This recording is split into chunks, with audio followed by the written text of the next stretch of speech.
Nung ginawa ko yung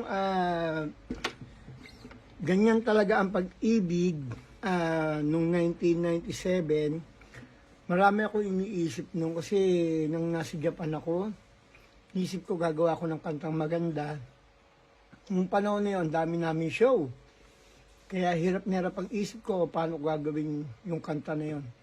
Sabi ko, may naalala ko na yung, siyempre, yung girlfriend ko dati sa Japan. Kaya yun ang ginawa ko yung, kaya sabi ko, alaala na iniwan mo. Alaala na iniwan mo. Yun, sabi ko, saan ko kaya kunin? Kung ako kakanta nito, gusto ko mataas. Alaala na iniwan mo. Sabi ko, ganang kataas yun. Sabi ko, hindi, gagawin ko mababa lang. Tapos si Jimmy papakantayin ko.